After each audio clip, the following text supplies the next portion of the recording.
Hey guys, welcome back to the Lou Perez podcast on the Lions of Liberty podcast network. I'm your host, Lou Perez, and today I am joined by Lucy Biggers. She's the social media editor at the Free Press and former climate influencer. Or is it climate change influencer? What? How do you? Yeah, wait, I influence for the climate. I say climate influencer. I don't know. I feel like climate activist, climate influencer. I feel like it's implied. Well, when you say that, like what I get in my head is just I envision you doing like rain dances and actually like literally changing the climate. So yeah, well, former, so no more. When did you start being a climate influencer? What was that like? Yeah, so I will give you my backstory a bit. So now I am 35, but in my 20s, I worked at NowThis News, which I'm sure you know NowThis, right? Uh-huh. Oh yeah, You know I used to. You guys blew up everywhere. You guys are everywhere. Yeah.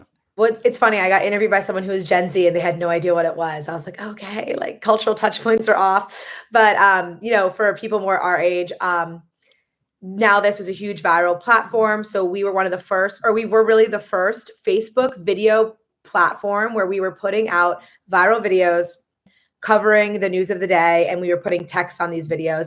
And I was one of the first producers at that startup in 2015 is when I started. And so while I was there, I started covering the climate change topic as my beat. And at the time, so now this is 10 years ago, climate was not covered by cable. I think it was like 80 minutes a year or something like that, which is wild to think about now. And so I was like this little activist who's like, we need to cover the climate change more. Like while I was there, I got us to change our editorial standards to say climate crisis instead of climate change.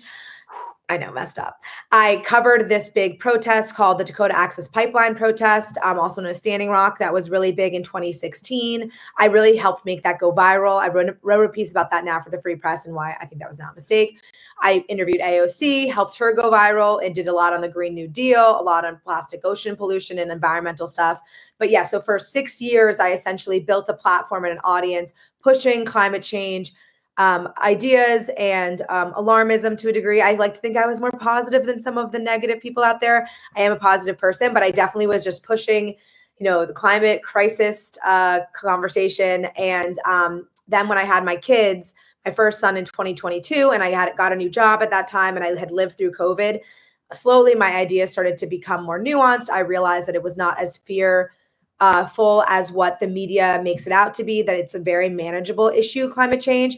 And so I spent sort of 5 years incubating, afraid of what the backlash was going to be. And then the beginning of this summer, I finally was like, you know what? I have to come out of the ideological closet and tell young people and tell everybody who's willing to listen that the climate movement is very corrupt. I think it's pushing the wrong solutions, and climate change is also very survivable. And it's something that we're great at adapting to weather. We've done it since the beginning of time.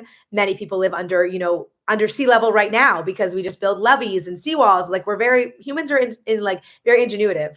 And so is ingenuitive a word?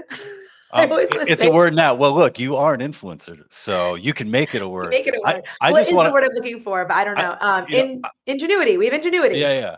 Well, I just want to say, there's so many people out there who the word is like impact, and when you talk to a lot of like nonprofits and stuff, they're like, well, what's some evidence of impact that we're having? And I gotta say, in the work that you did for those 5 years or so, I think you had a big impact on the world. Now you're trying to, and I know now you're trying to like roll it back and stuff, but yeah, I mean, you really now this and all the other all the other kind of like copycats that came along, definitely affected the way people view the environment, and the fact that pushing like climate crisis. I'm like, holy shit, I haven't heard crisis in such a long time.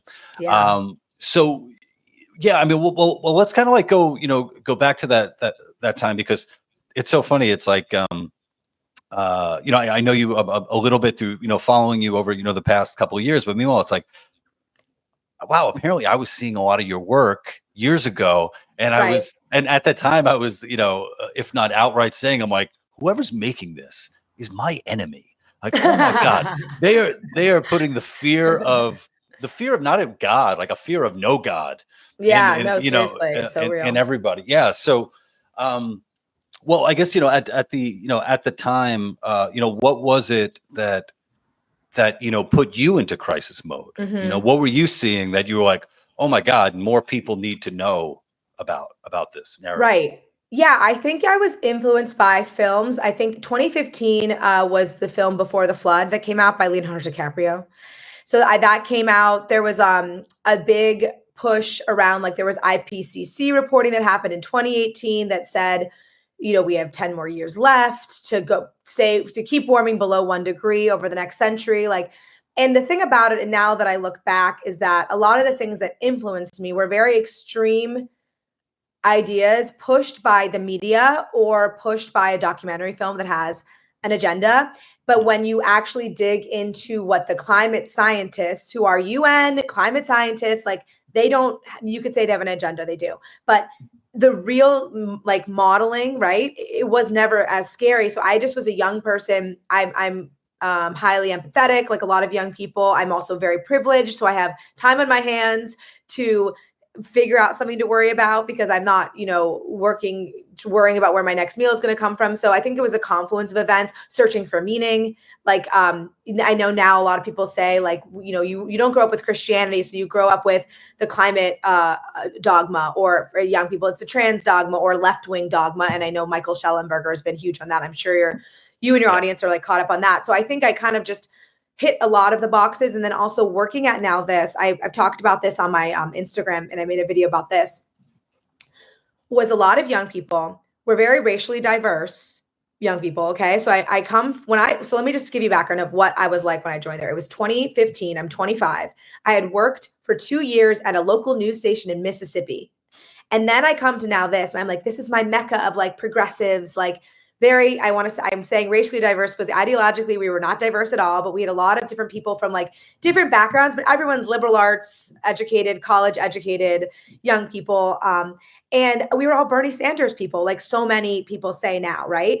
And then as I was there from 2015, and then as the years went on, Trump gets elected, the world loses its mind. And I think the progressive movement lost its mind, and it became not just, we want free college, we want to fight inequality. It became, we're the resistance, and we're going to take down capitalism. We're going to take down colonialism, and we're going to take down white privilege. And as a young, impressionable person who doesn't have, I'm not inoculated against that idea, right? I just am susceptible to what people are saying is what good people believe. I completely fell into that. And I believed at that time that for me to be a good ally as a white, cisgender, privileged woman, I have to be an ally, and I have to just go along with the flow. So I just went along with the flow. And then, like, my allyship, I guess, really was the biggest thing, where it made me feel like such a good person, because I was pushing climate change, and I was telling everybody, like, we need to do this because capitalism is bad, it's ruining the planet. Colonialism is bad, it's ruining the planet. Like, white privilege is bad, it's ruining the planet. But, like, we can fight it. It's so wild just thinking about, like 10 years ago, you were 25. I'm a little older than you. I was, I guess, 33.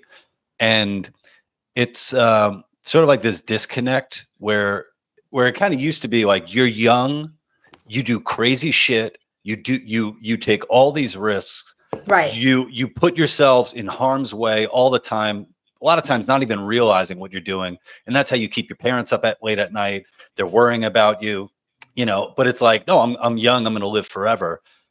But with the climate stuff, it's like you have these young people who are now scared shitless and are, I don't even know how far ahead they're thinking, because you say, like, with the reports that you were reading was like, if we don't have it, in 10 years, we're fucked.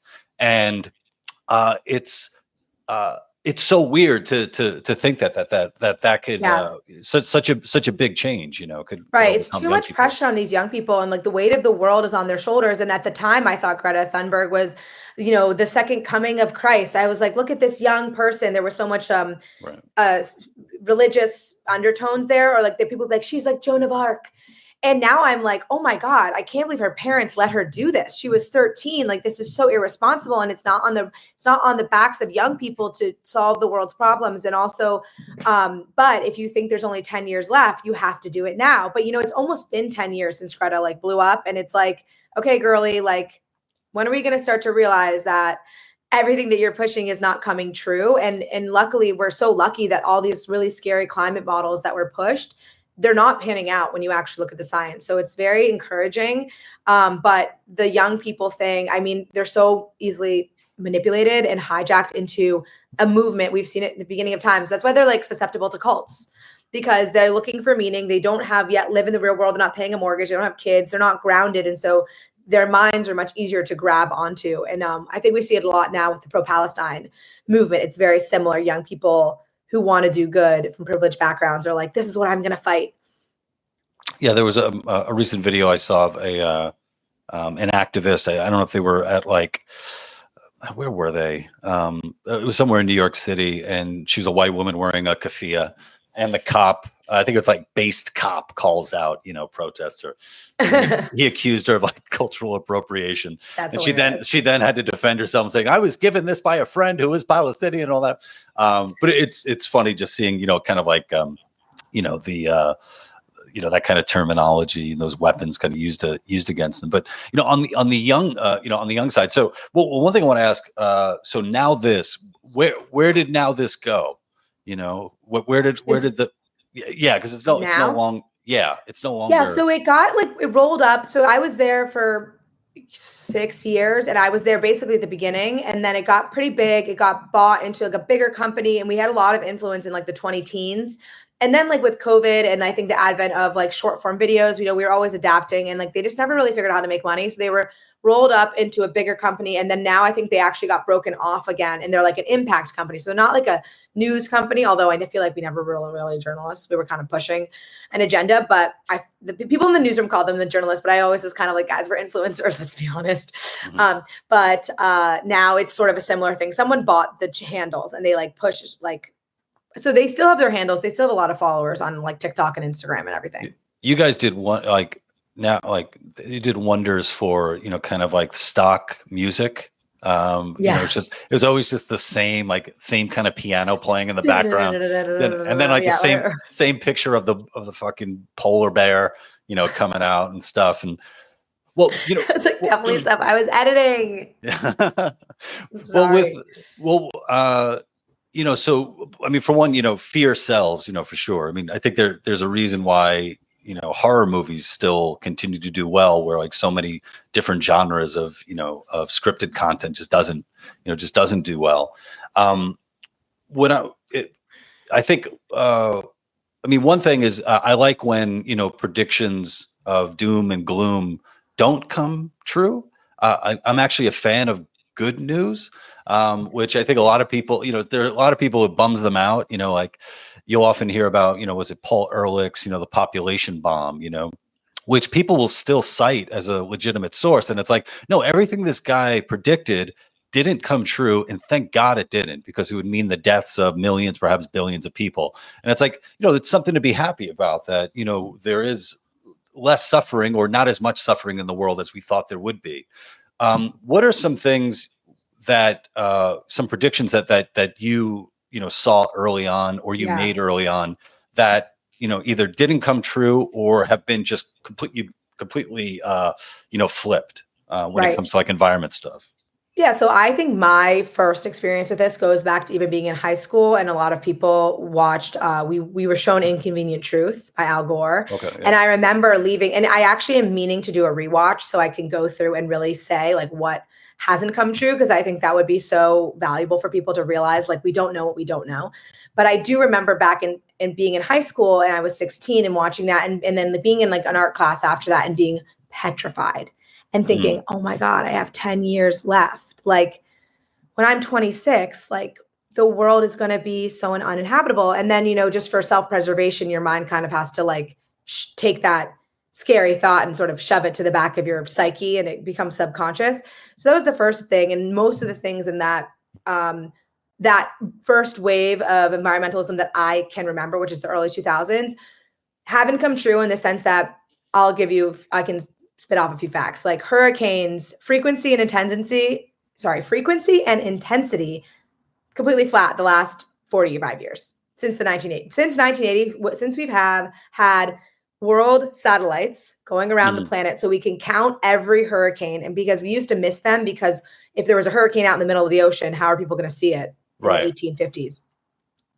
So now that we've had accurate data since 1980, there's been no increase in intensity or frequency of hurricanes. The thing that has increased is the damage from hurricanes because we have a lot more people. So there's a Mm. lot more people living in Miami and mansions than there were in the 1850s, in the 1920s, and then even in the 1980s. And so what the climate fearmongers will do is say, look, Biden's administration did this too, which is so unethical. But they would say, look at $1 billion hurricanes show that the rated $1 billion hurricanes show climate change is already here. And then if you talk to any climate scientist, they go, no, actually, this doesn't show an increased intensity of storms. It shows an increase in humans, and that we're developing more. We have more wealth, and we're building in risk-prone areas. And so that's where you see that upward curve in damages. But the storms have stayed the same. So that's hurricanes. Can I Yeah. just say something too? And something too is the amount of death, weather-related deaths have gone down considerably, Dropped off. right? It's so, pretty yeah, incredible when you bring that up. Yeah. Oh my gosh, I love that stat. And I think that's a huge one for people suffering from climate anxiety, just to give them that one. Like if you want to just give some facts to people, I think that's the most effective. So Alex Epstein, who did Fossil Future, it's a really great book, and The Moral Case for Fossil Fuels. He's a huge inspiration for me because he looked at all the data and goes, hold on, guys. Getting off fossil fuels is way worse than whatever climate change holds. And in his book, he talks about how deaths have gone down 98% since the last 100 years, so since 1920. Like the chart is literally a reverse drop off. And it's because we have modern infrastructure. So we have advanced warnings, we have better buildings, and we can evacuate on better roads when a storm comes. We've built flood walls, all these different things that prevent flooding. And then the biggest one is actually drought deaths have dropped off significantly. Oh, wow. I didn't know that. Because we can irrigate water. So we can, if there's a drought now, we have the ability to still water plants. Or if there's a community that's impacted by drought, we have a modern shipping infrastructure. So you can bring in food to places that 100 years ago, before you had the automobile, you're bringing in massive amounts of food on horse and buggy. Like, I just think people don't realize just how much we're swimming in this amazing modern infrastructure. And they see one horrible disaster, which every disaster is devastating, every death is devastating, but they see one death and they go, oh God, it's worse than it's ever been. But it's not. It's better. It's better than it's ever been. So we really should not be afraid. Yeah, and the amount of people too who suffer from climate anxiety, as you put it, who are really not prepared if shit really does hit the fans is pretty amazing. It's sort of they're so like enveloped in their fear that they almost like don't do anything. Like they don't have a go back. Right. And they don't have rations ready. Yeah, exactly. Right. Like the people like living in the country who don't even probably believe in climate change, but like know how to grow food and like use a axe and a gun are going to be more resilient than the people who freaked out and have no idea what's going on. It's like really funny, like hypocrisy, but yeah, it's so true. Yeah. Like I'm definitely not a prepper. I am not ready for I'm not ready for a storm. I'm not ready for definitely not ready for the end of the world. The closest thing like my family has done to prepping, other than having like some firearms, is my wife makes sourdough. So it's like if shit hits the fan, we have that starter that's ready to go. But the way that I look at it, it's like if shit really does hit the fan, I mean that's basically what the men are going to eat who end up killing me, and just taking my family as slaves. So I don't like to spend a lot of time on apocalyptic narratives because I think ultimately if it happens, it happens. Let's not ruin the present moment over. It is, but it is fun to think about. I mean, in a way, and it's sort of, if you do have a modern life that's relatively free of conflict, it does give you, some semblance of, like you said, of meaning of something that you are fighting against, something that, if this happens, then I might hit like the first real, struggle in my life, in a way. Yeah, no, that's why I feel like Day After Tomorrow, or not Day After Tomorrow, but what's the one? Walking Dead. Walking Dead series is like so popular, and also I loved the first season of it was really good on HBO. The Last of Us. Yes. Yeah. So good. The first season was good. The second season was awful. But. Yeah. I talked about this with another guest. He was only familiar with the video game, and I was trying to explain to him there was something that happened where I remember watching like the first two or three episodes, and I'm like, damn, this is really good. And then there was just all these flickerings of like, wait a minute, this doesn't make sense. And I'm like, and for me, the biggest thing was, I'm like, we're at the end of the world, we're basically in a zombie movie, and all the leadership roles seem to be filled by women, and like tiny women, like, like 5 foot, Yeah, like, 5 foot, 120 pound. Yeah. And I'm like, I would just think that, end of the world, the kinds of people that would come, to be leaders, or would be, those who suffer from, some form of, I guess, toxic masculinity, really like psychopathic, listen, evil fucking we're guys, never going to elect a female president in the US, and it's not the end of the world. But I was like making a video about this, and I'm curious if you agree with this, but I'm like, guys, I know, like, AOC, like they're putting up AOC probably for like 2028. And I'm like, right, she will never win, because there's going to be a segment of the population who their gut will be like, she cannot negotiate with the Ayatollah, with China, with Russia. Like, they will eat her for lunch because she's such a lightweight, and because she's a woman. I'm sorry. Like, and like, I nothing against her, but it's like, there's just going to be a certain level of like safety voters who are like, I cannot. And I think that happened with Kamala too. It's like, I mean, Hillary less so, because she was a Secretary of State already and was like bad. Like, she was a hard ass. Yeah. But like, I just think that like, there's just no way when people are like AOC, and I'm like, no, I'm sorry. You need like look at just like what's going on now in the geopolitical stage. Like, I like that we have a strong man in there. I'm not following it super closely, but it makes me feel more safe than if Kamala was in there. No, I think you're right. And I remember when she was running, people were, talking about how, or after she lost, you would see all these things like, we could have had this, and it's like pictures of her dancing or smiling or laughing, and I'm like, yeah, I don't know how well that would do, in a meeting with Putin. I mean, they do the same. They do this thing with Trump, where they'll take photos of him where it looks like, where he's making like a face, or his body's a little out of position, so he looks, a little like subservient to Putin, and it's like, yeah, I mean, that would be, sort of the whole like zoetrope of, photos going, if it was, Kamala in that position. Right. I can't even imagine what would, because again, I think we're so protected here in the US, and this kind of goes back to the climate change thing. Like, we are so privileged. We've all lived in peace. We've lived all with economic relative stability. Like, obviously, like, people are struggling with inflation, and not to downplay that, but it's like the scale of the suffering that we've had in the course of human history is nothing. And we're lucky about that. And so the idea that like just geopolitical unrest and what's going on the other continent, like we don't even have to deal with that. We've got an ocean away. And so and then it's like people, I think that's why they like search for conflict. And that's why you have all these young people. I don't know if you saw Ella Emhoff, who's Kamala's stepdaughter. She has climate anxiety. And so I was making it, and obviously Greta Thunberg is a perfect example of like these Western, super, super privileged people who really have nothing to worry about. And they are now really taken in by this ideology because it gives them meaning, I guess, or it's just they're susceptible to it because of their upbringing. Yeah. Yeah. And there's something too. I remember Konstantin Kisin gave a really excellent speech. I was at the Oxford Union. It might've been like during a debate, where it's basically about, I don't know if the debate was about climate change in particular, but his argument, which was a very strong one, was he's like, we're here, at Oxford, having this conversation and about, reducing our carbon footprint, et cetera, et cetera. And he's like, if you look around the world, like all these developing countries, no, they're looking to develop, and they're going to develop because it's the best thing for the people. And there's nothing that you're going to do to stop them from doing it.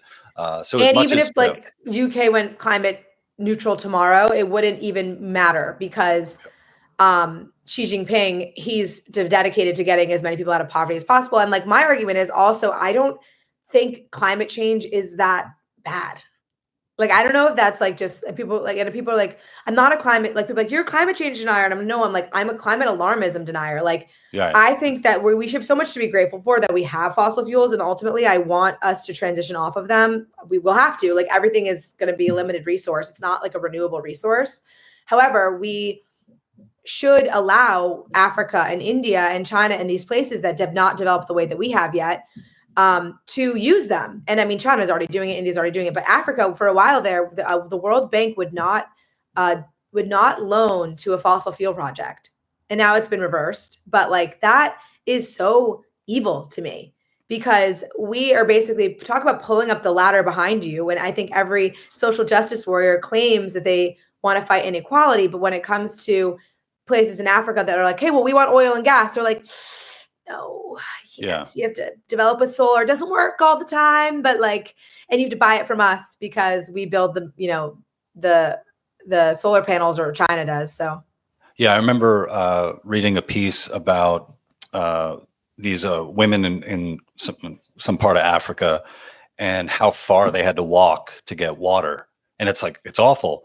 And the writer was talking about climate change and all the the stuff that you're used to reading about there. And the whole time that I'm reading it, I'm just like, wait, how far is it? It's like a few miles. I'm like, get them a motorcycle. Yeah. Like, get them, get them a car. Like, if something is far away, we've discovered this incredible technology of getting people there faster and then getting them back home. Forget about, let alone the, building of wells and all that stuff.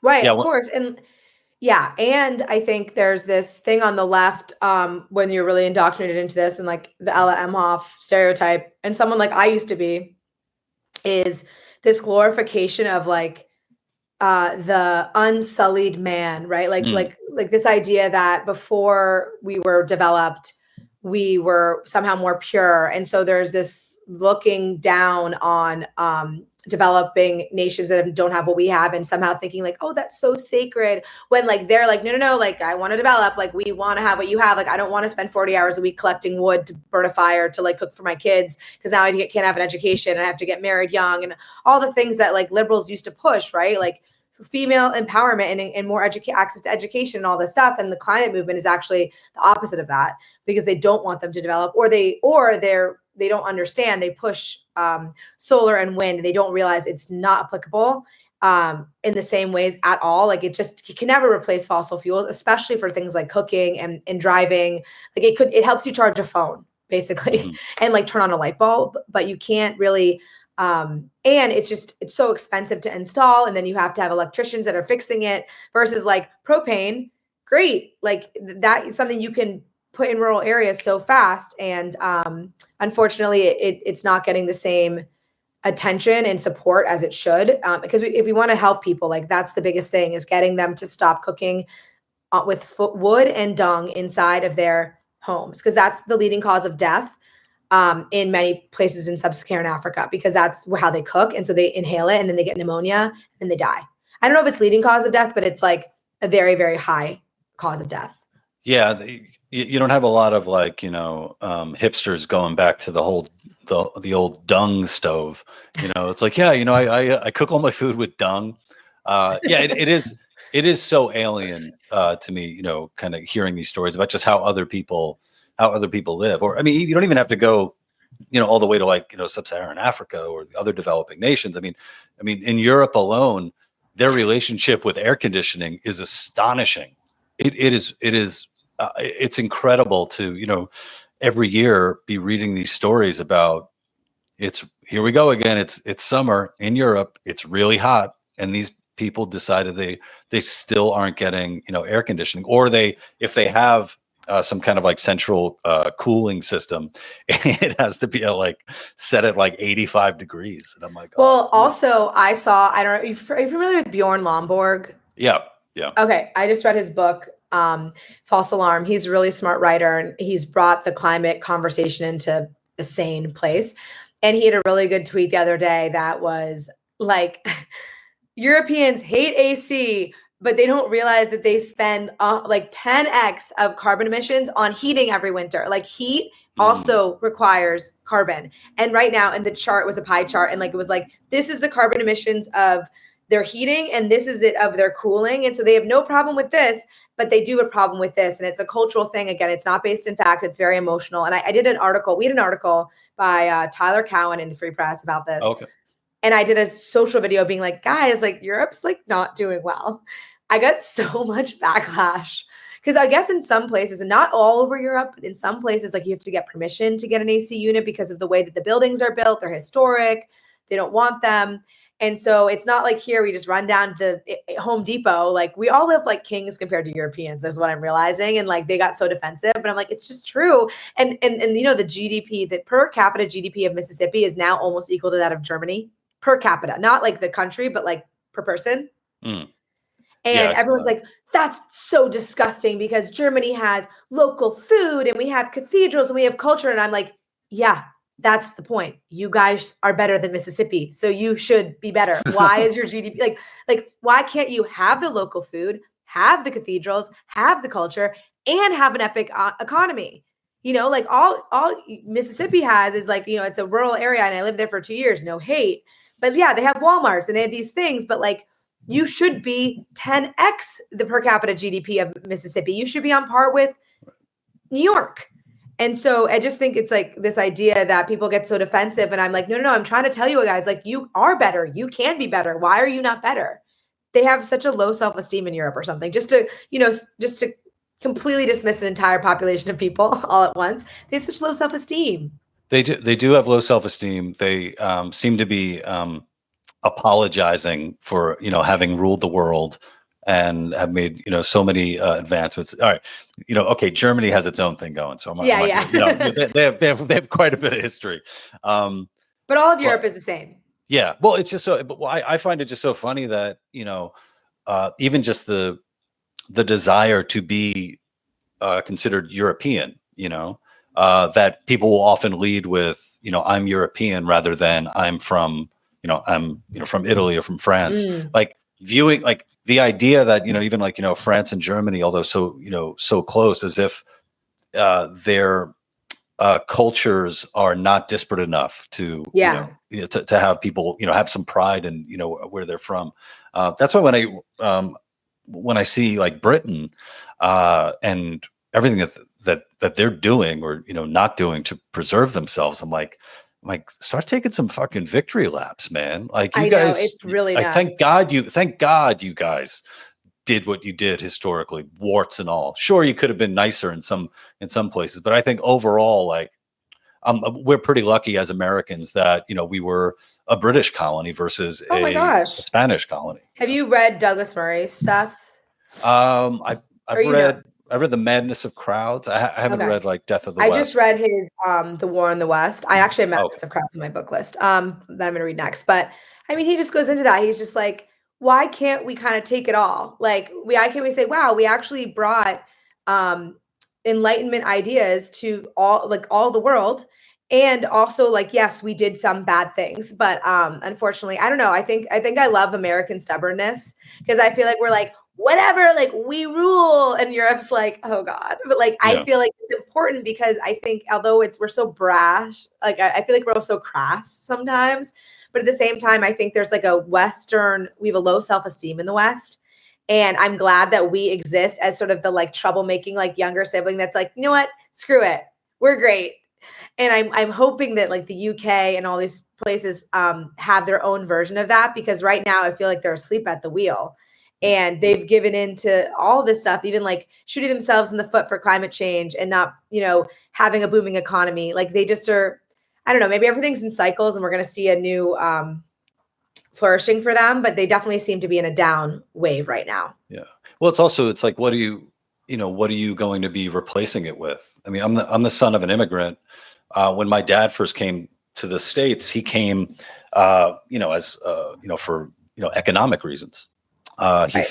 He heard like, oh, if he came here and he worked like a week or two, that he could like pay back a debt that he owed like a family member. And he's like, wait, this can't be really, I could really make that happen. And then it was only when he got here and, you know, going to New York in particular and looking around and like, like, holy shit, this is an incredible place, and all the opportunities there, and all the growth, and eventually became an American citizen. And it's like, yeah, there was something really special about this place that he decided he wanted to officially be a member of it. And when I look around at the world, and also like other immigrants who are coming here, like I love immigrants who my favorite foreigners, I say, are the ones who become Americans. Like they're right, of course.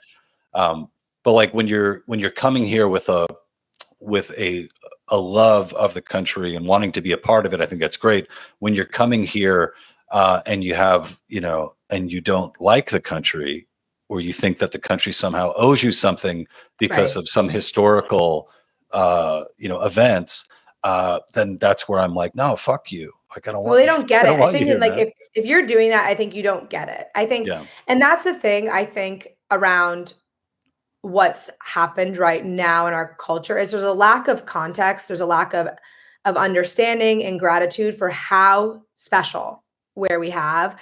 And if you don't have that, you could ruin it and you could lose it. And I think that's the reason also, like in my lane right now, it's climate change, because I'm kind of going, hey guys, like modern society and the options that we have choice, we have abundance. Like, let's bring that into the conversation around climate change, which right now just says capitalism is evil, fossil fuels are evil, all of these things. Where like, if you really look at the truth, that's not true.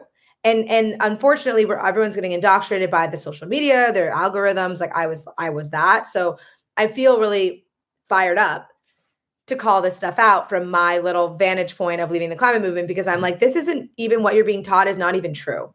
And like, we should start really calling that out and saying, actually, capitalism has lifted more people out of poverty than any system ever. Fossil fuels is the same thing. Like, America is a great place. Do we have our problems? Sure. But like, why is everyone still rushing to come to this country? Why isn't people trying to go to these countries that they're leaving? Maybe it's because we actually have systems that work, and I don't want it to stop working because people move here who don't get it and aren't subscribed.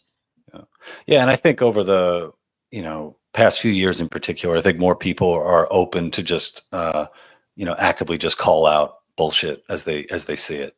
And granted, bullshit, of course, is everything that I don't believe, So well, you're so smart. That's right. My opinions are the best. So I've been thinking about this a lot, because I feel like I have had an ideological move, but I was not up on this stuff in like 2020.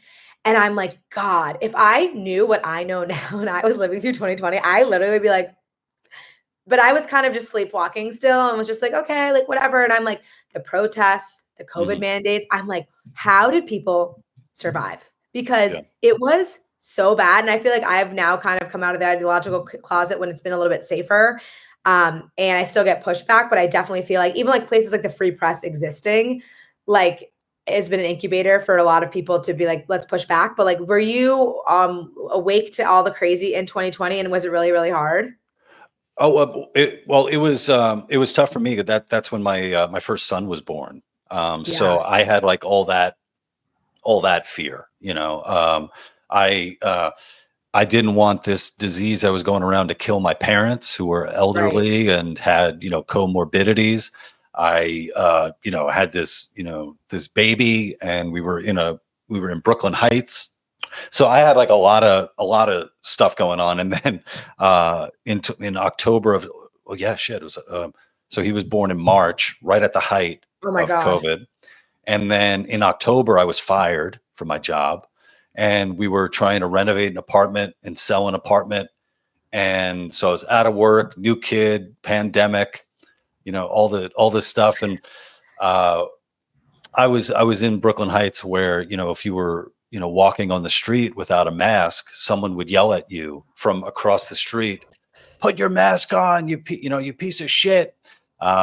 So yeah, I think I was dealing with a lot all at once. And I wish I had handled it better in many ways. But I remember even at that time, kind of looking for good news, and when I would find out, good news, like, yeah, you could be outside without a mask. You're okay.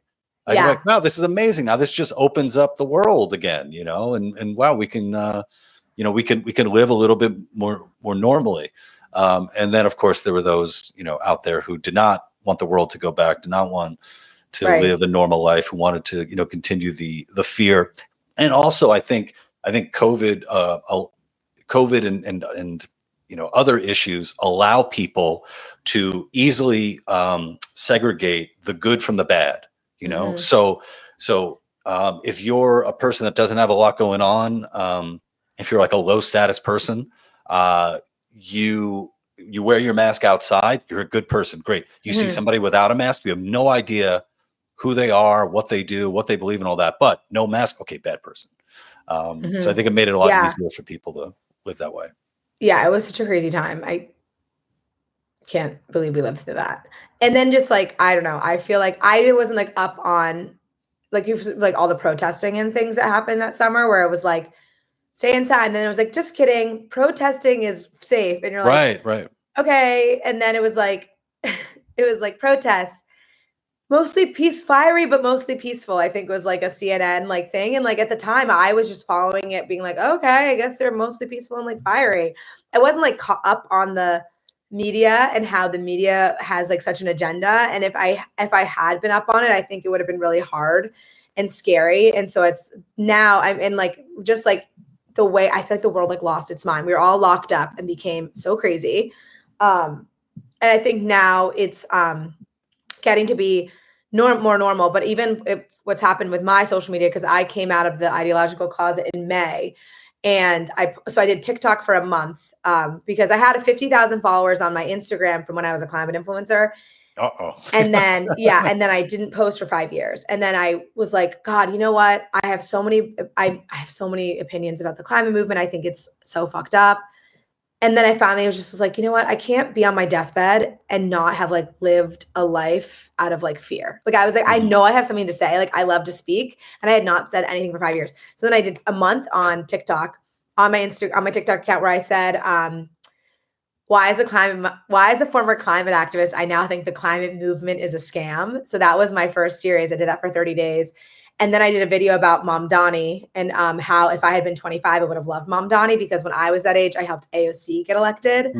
And then that went so viral. And so that was on my Instagram. And somebody ripped it. I think it gets ripped all the time. I think I saw that on X. And I think I tagged you. It got ripped on X. Like Bill Ackman retweeted it. I was like, I'm famous. Yeah. Everyone was like, wow, you're going down the alt-right pipeline. I was like, blocking you. No, just kidding. And so I got a lot of backlash from those, like that first week when I posted the Mom Donnie video, and then I posted like hey guys, I'm back and this is what I think. And in that I was like, I don't think socialism is good. These are my controversial opinions. Let me think if you think these are controversial. Socialism is not good. I agree. Okay. I think that the left and like the climate movement has taken on a very anti-West POV. They're pushing that. And fossil fuels are actually great. And I said, I actually love fossil fuels. I think that was the one where people were like, what? And so I got so much backlash. I lost like 5,000 followers. So I got down to like 36,000 or something. I was at 40 and then I got down to 36. Because I had been at 50, then I lost about 10K because I didn't post for 5 years, and I lost 5,000 more in like a week. But now I'm back up to 60, baby. Nice. That's what I'm talking about.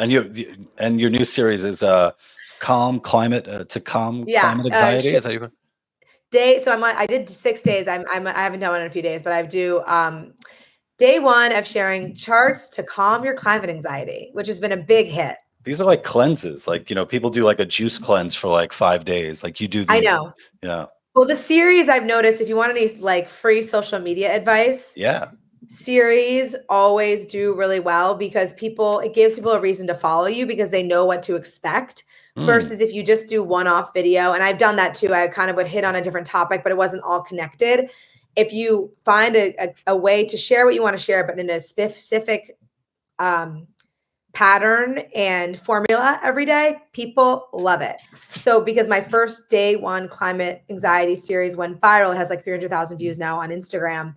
I got about 10,000 followers in a week because everybody was like, oh, I want to see day two. I want to know what the other charts are. So that's been awesome. And I like that series because I feel like it's really helping people, versus my first series, which I also love, but I was calling the climate movement a scam. It was a little bit more antagonistic, and it drew people who already agreed with me.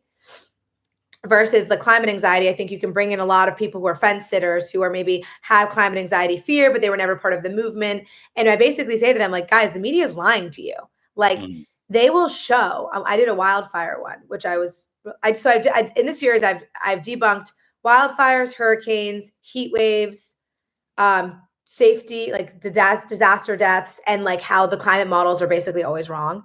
And the wildfire one, I showed how like an ideological newspaper, or any newspaper, will show the wildfires from since 2001, and there is an upward trend because there's been so few fire. Like, we stopped like managing forests, so when they light now, they go really big, and they're almost like overdue to burn. So if you look at the wildfires from 2001, they have an upward trend.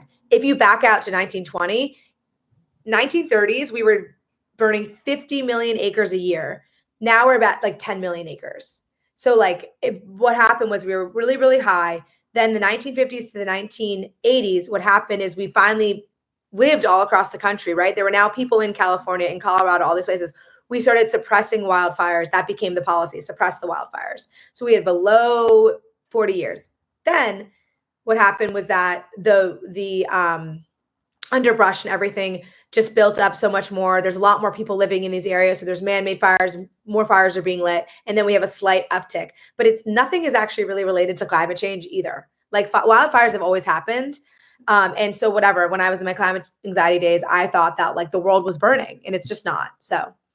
Well, yeah. What accounts for the, lack of maintenance? Like, why are we not, or why are they not burning brush like before, The road to hell is paved with good intentions, because it's like the environmentalists are like, no, don't touch the forest, put out the forest fire. But really, if you go back and look at historical data and like Native American communities that lived on this land, they would do prescribed burns every year.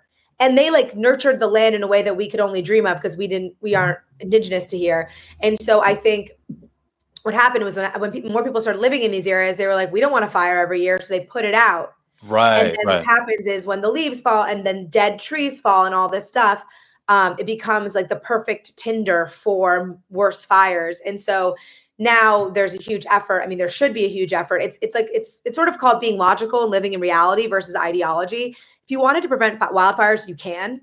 You just have to do it.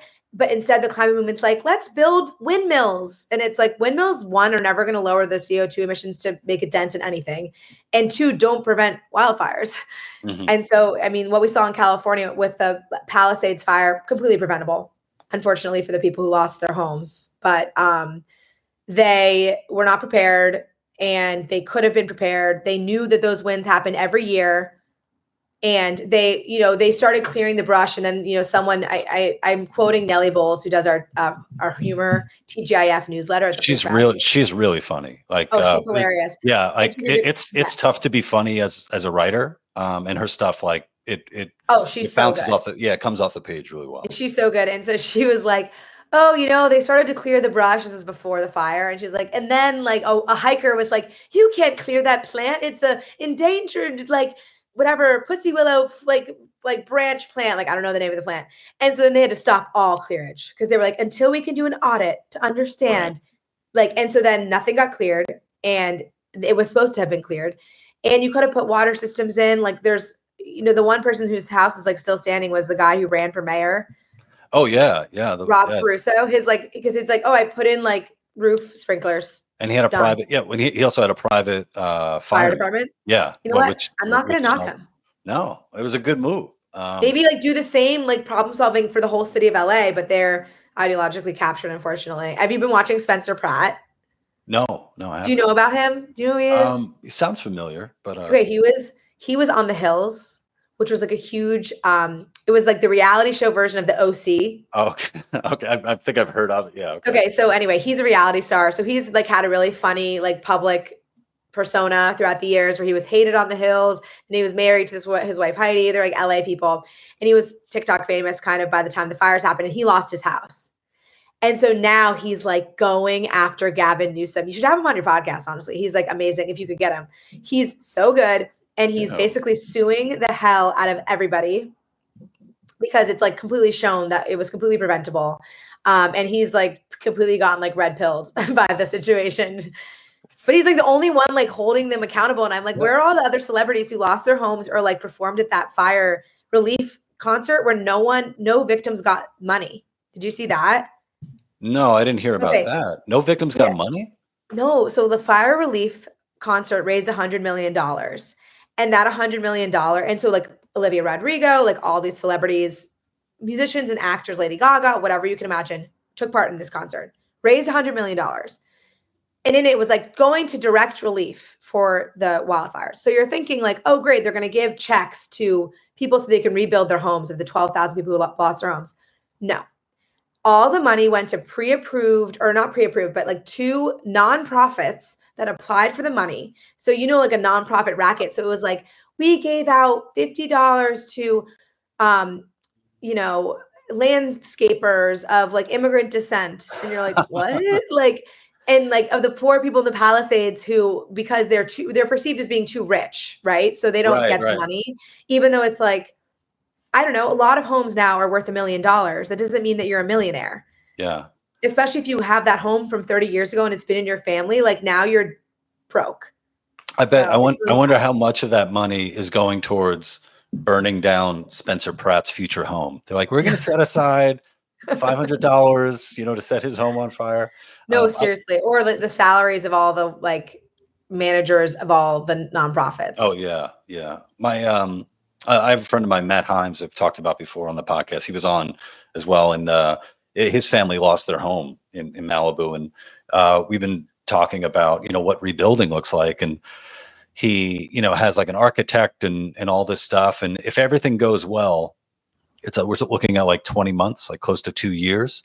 And he brought this up. He's like, but he doesn't know like what changes are being made to make sure that this doesn't happen again. Yeah. Right? So it's like, man, you're going to spend all this time, all this money, all this hope, house could burn again.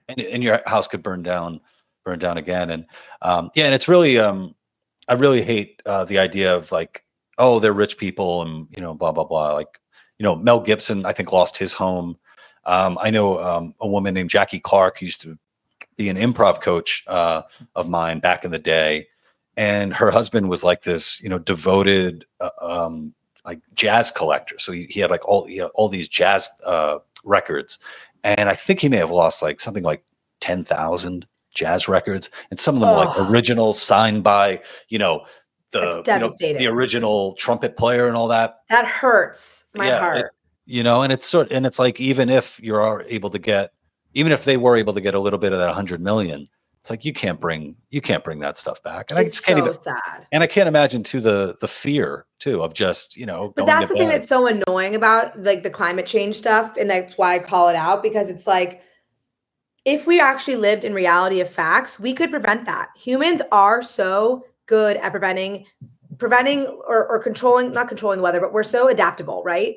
And so, but when we have this climate movement stuff and the fear, and it's like, well, this is climate change, this is just the way it is. And it's like, well, that's a really disempowering message. Like if wildfires are getting worse, which there's no sign that they're getting worse because of climate change, but let's just say that they are. Well, what do we do to prevent them? Because prevention is going to be way better than doing a solar panel project across the country where like we're so obsessed with CO2 and trying to lower CO2, and all of these like renewable projects taken at net do nothing to lower CO2, but you could actually save people's homes tomorrow by doing better prevention. So the whole thing really is frustrating, and like a lot of misused money, trillions of dollars spent on bad, dumb projects that do nothing. And people lose their homes. And so, yeah, it's really sad. Yeah. Well, I look at where I live, and fortunately we're not in like a fire zone or anything. I'm in New Jersey. And I was just thinking like, I'm thinking of the prospect, like, man, if I had to do a burn every year, as far as like, oh, that would suck. Yeah. You know? And I could see sort of arguing myself into not doing it, where it's like, well, what are the chances that a fire's really going to come? And, you know, as opposed to, you know, me having to deal with, you know, that once a year or how many days, you know, like smoky, kind of atmosphere. I don't know. It's actually really, yeah. I mean, it's definitely something like I don't think about here, but unfortunately, that is what that land it used to do. So they have to figure something out because people who live there. I mean, like, but I think the thing is, it's like humans are so great. Like, why are we not just figuring it out? Yeah. Because we're stuck in this ideology that doesn't solve anything, and it makes people have so much fear. And I think you were saying at the beginning, unable to act, they feel overwhelmed, their nervous systems are overwhelmed. So like this is a huge why for me now, which is like we have to fight climate alarmism, climate anxiety, and the misinformation that being fed to young people from the media, because it's not even solving the problem that people want to solve. It's just pushing fear and misinformation. So it's really, it's once you see it, and like I'm obsessed now, you can't unsee it. And it's such a disservice to so many people. When you were in the thick of it, with your climate change activism, when you were in crisis mode, did you want to have kids, or did that put you off? Because to reveal, we're both parents. Right. We not with each other. Okay. That's for the dystopia end of the world. Okay. No, I have two kids now. So so the way that I'm like a little bit older. So like, I feel like there's young people now who I think are worse into the movement than I was. It's almost like I got a taste of it and I was like, holy crap, this is like really depressing. And so I definitely had phases, but nothing where I was like, I'm not having kids because of the climate change. It was more like an internal, your internal struggle that I was thinking about, and how I viewed the world and how I oriented myself with the world. And it was not a productive way to live. And so I never was like telling my partner, like, we can never have kids, but it was definitely something that like came into my mind. And I know it's something that's other people have that belief. I think for me, like my disposition in general is like, I'm a positive person and I'm a doer. And so I'm always trying to come back to that equilibrium. So even when I was in climate anxiety, it was like this internal struggle of trying to understand how I can live my life, and also how I can believe that the world's going to end in 10 years. And what it led to was sort of just intrusive thoughts, base levels of anxiety that are not, shouldn't live with, but many people do because they think that makes them a responsible citizen, right? If I have anxiety about the future, I'm somehow helping. And so I think, that wasn't specific for me, but I know there's reports of kids who can't sleep, like they have to go to therapy. Like it's, in the medical industry is going to always find something to pathologize. So like eco anxiety and like climate anxiety is probably like an emerging market for them. So it's really bad. Yeah. I've definitely been, and there's sort of like the whole group of like long COVID people as well, where I wonder how much of that, like if they are seriously injured, like, my heart goes out to them, but it seems like some of them are just, I don't know. It seems like a pretty good, persona now for some people to wear. So. And I think some people are never going to be reachable, obviously, but like even when I started making my series, what was so surprising to me was my coworker who's 24. She said, "Oh my gosh," because she had just seen it on my page and I hadn't told her about it. She goes, "Lucy, like even if I didn't know you, like, and I saw this calming climate change series, she's like, I would eat this up. Like me and all my friends will be having a good time and laughing, and then someone will go, but the planet, it's burning." And so it's like she's not necessarily thinking about it every day, but I'd rather relieve her of having to be worried about her future and the fact that it's now taken as fact by so many young people because they've been taught it in school since they were kids, versus like we're older, so we did not really get taught it in school. Maybe you took an AP environmental science class. I watched Inconvenient Truth, and that was enough to give me anxiety for a few weeks. So it's gotten really bad. Yeah, I mean, I think if I was at that age and I had anxiety, I would probably drink more. But kids aren't drinking as much. This weird thing's happening. So I'm 43. I've always hated cigarettes. Yeah. Absolutely can't stand them. My mother was a smoker, and I used to do this thing when we were younger. I used to take her packs of cigarettes, right, and I used to run them under a faucet and wet them, and put them back in her purse. And then there would be like a point when she went to go get a cigarette, and she'd just yell, "You son of a bitch!" And she would just get so pissed. But I always hated cigarettes. But now I'm like, I think we need to bring them back. I feel like people aren't having fun. It's like I'd like to like go and see people like smoking more. Just anything, especially there's young a little people. edge. It's like the idea that like the amount of fun times that I've had in a late night at a party and like what happens in those moments that you can't sort of plan. And it's so funny. Like, and yeah, I think that the younger generation, not to pathologize all of them, but they're very risk averse. And so they're not necessarily having those impulsive fun moments that we've had. But, you know, they'll grow up and they'll tell us, no, we were fine. So we'll see. But yeah, you know, the kids always end up hopefully being all right. Yeah, right on. Well, Lucy Biggers, I think with the work that you're doing, I think there's a better chance that the kids are going to be all right. So guys, please go follow her. She's, I like her now as an influencer. I like the work that she's doing on Instagram, on TikTok, on X. I'll have links everywhere, and her ongoing work with the Free Press. I'm happy the Free Press is there because I think it also, a publication like that has given a lot of people the support and strength to feel like they can speak up and to share things that, you know, maybe 10 years ago would have been, you know, a no-no. So thank you, Lucy. I'm just going to end the recording.